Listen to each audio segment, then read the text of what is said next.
তালাক অন্য ইমামের মাসলা বলছে, কিন্তু কোরআনের যে নিয়মটা আছে, আমি যে সুন্নত তালাক পড়েছি, এক জায়গায় বসে যদি কেউ 100 দেয়, একটা হবে। এটা আবার যদি দ্বিতীয়বার কার্যকর করতে চান, ওই দ্বিতীয় হায়েজের পরে আর একবার দেবেন। কথা বুঝতে পারছেন? তাহলে তালাক দেওয়ার মাসলা হচ্ছে 5টা স্টেপ পার করবেন, 90 দিন সময় নেবেন, এরপরে যদি একেবারেই সংসার না টেকায় বাদ দিয়ে দেবেন।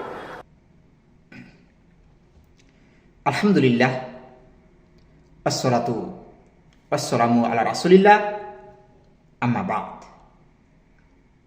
আজকের বিষয়টি আপনারা শুনেছেন, কি বিষয় নিয়ে আলোচনা করব। এখন যারা হানাফি আলেম, তারাও কিন্তু যদি কোনো ছেলে এক মাজলিসের মধ্যে তালাক দেয়, একসাথে 3টি, যেমন উদাহরণস্বরূপ বলি, কেউ তার স্ত্রীকে বলল 1 তালাক, 2 তালাক, 3 তালাক দিলাম, অথবা কেউ যদি এইভাবেও বলে আমি তোমাকে 3 তালাক দিলাম, হানাফি মাযহাব অনুসারে কি এটা 3 তালাক হয়ে যাবে। এখন তার জন্য জায়েজ নয় তার স্বামী সাথে সংসার করা, একেবারে নিষিদ্ধ।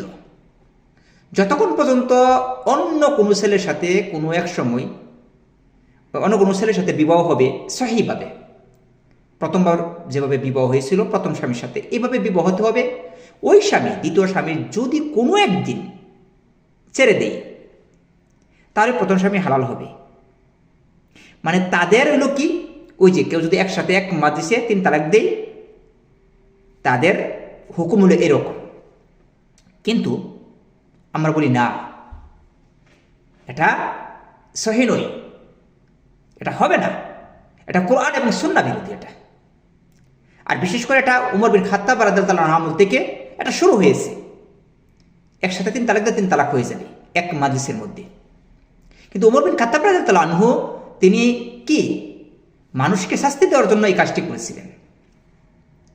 এই যে একসাথে 3 তালাক দিলে 3 তালাক হয়ে যাবে, হানাফি আলেম, উনি কিন্তু হানাফি আলেম, তারাও এখান থেকে চলে আসতেছে।